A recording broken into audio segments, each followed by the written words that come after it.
दोस्तों राधे राधे। आज मैं आपको सत्य घटना पर आधारित वीडियो दिखाने जा रहा हूं जो कोरल स्प्रिंग मेरठ से संबंधित एक वन देवी के दर्द से संबंधित है। माताजी जिन्हें हम वन देवी के नाम से जानते हैं, वन देवी अपने परिवार के साथ सन 2011 में मुजफ्फरनगर से मेरठ की नवनिर्मित कॉलोनी कोरल स्प्रिंग में रहने लगी जो अब्दुल्लापुर के पास है। कॉलोनी नई थी। उन्होंने कॉलोनी डेवलपर तथा अन्य कॉलोनी के गणमान्य लोगों से मौखिक आज्ञा लेकर के अपने घर के सामने स्थित पार्क को हरा भरा बनाने की ठानी। सबने खुशी खुशी कहा, अम्मा जी आप पेड़ लगाइए। वनदेवी ने एक माली को साथ में लिया, उसे महीने की तनख्वाह देने लगी तथा अपनी जेब से पौधे खरीदती और माली को देती। माली गड्ढे बनाता, उसमें कंपोस्ट खाद सहित अन्य खाद मिलाता और पौधों को लगाता और सुबह शाम पानी देता।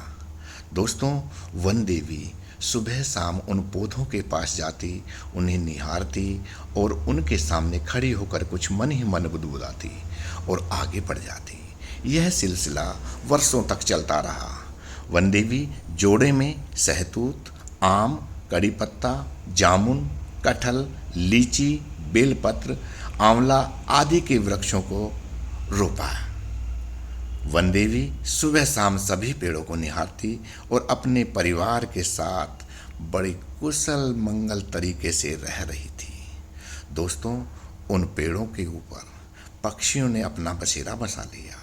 रंग बिरंगे पक्षी वहाँ पर आते और माताजी वन देवी उन्हें निहारती। उनके खाने पीने की व्यवस्था भी उन्होंने वन देवी ने वहाँ पर की। सन 2020 में वृक्षों पर फल खूब आने लगे। बच्चे फल तोड़ते तो वन देवी उन्हें समझाती और कहती कि बेटा अभी फल पके नहीं हैं, बाद में लेना। पूरा परिवार कुशल मंगल रह रहा था। बच्चे भी बड़े खुश थे। उन्हें समझाती, बेटा ये फल आपके ही लिए हैं, पक जाएं तब तोड़ लेना। फलों पर बड़ों की नज़र भी थी जो मौका पाकर उन्हें तोड़ लेते तथा पार्क के चारों तरफ लगे होने के कारण सभी मकान मालिक अपने अपने घर के सामने के वृक्षों पर हक जमाने लगे। वन देवी ने कहा, ये वृक्ष तथा फल कॉलोनी के सभी बच्चों के लिए हैं। एक दिन किसी निर्दयी ने वन देवी के मना कर देने के बाद भी रात के अंधेरे में एक लीची के पेड़ को निर्दयतापूर्वक तरीके से काट दिया। उस समय कॉलोनी के किसी भी व्यक्ति का पेड़ काटने का एहसास नहीं हुआ। निर्दयी व्यक्ति ने उन पेड़ों को काटकर वहाँ पर मिट्टी डाल करके उसको ऐसा कर दिया जैसे कि यहाँ पर पेड़ था ही नहीं, लेकिन जगह बताती है कि यहाँ पर पेड़ था।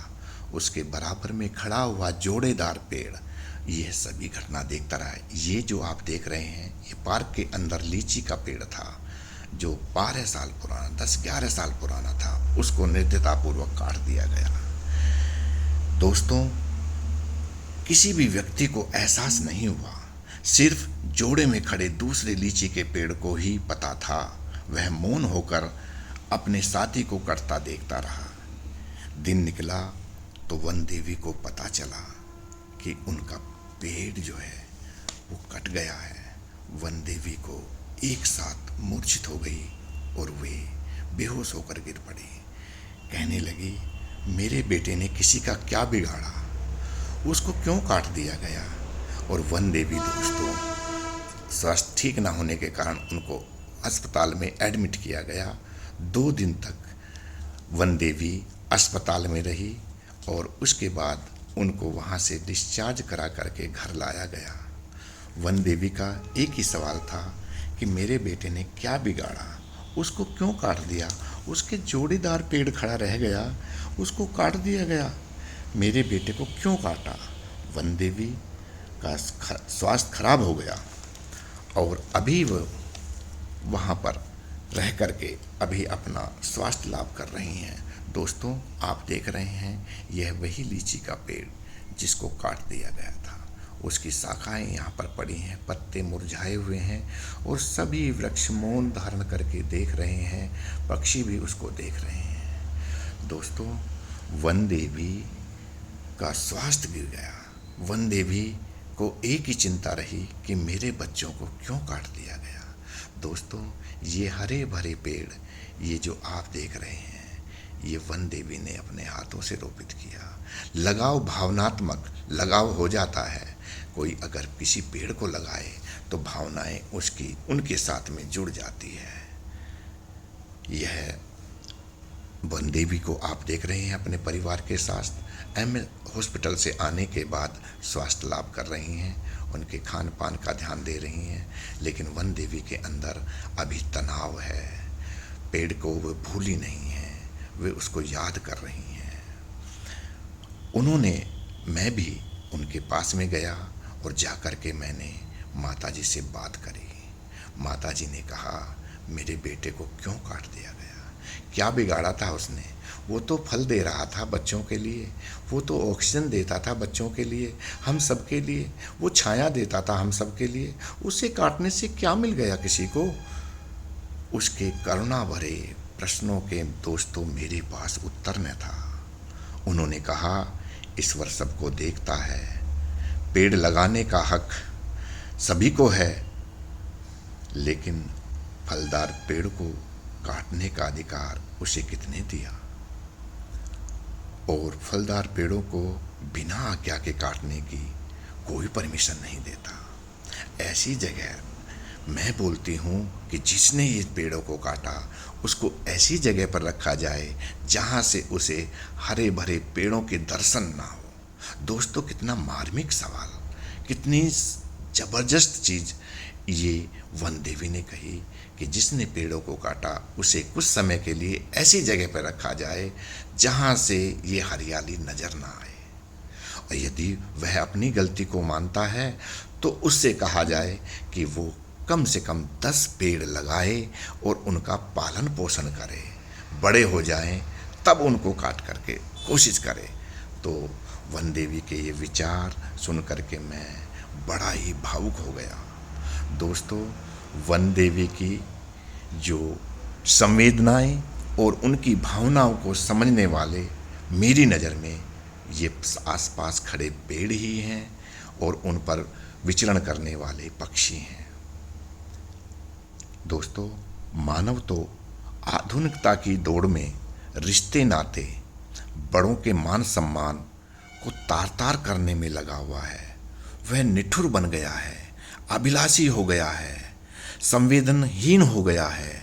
दोस्तों, मनुष्य को लग रहा है कि ये मकान जो हमने एक महलनुमा बना रखे हैं, ये मैं इनमें सदैव विराजमान रहूँगा, मैं कभी इस दुनिया से नहीं जाऊँगा। दोस्तों, इन भावनाओं के साथ जो माता जी ने उन पेड़ पौधों के साथ जो भावनाएं उनकी हैं, उनकी कद्र करने वाला मुझे कोई नज़र नहीं आया। दोस्तों, आज माता जी स्वास्थ्य लाभ ले रही हैं, पूरे परिवारजन, रिश्तेदार सभी माता जी के पास हैं। वन देवी के दर्द को समझने वाला शायद इस समय पेड़ पौधे और पशु पक्षियों के अलावा शायद कोई नहीं है।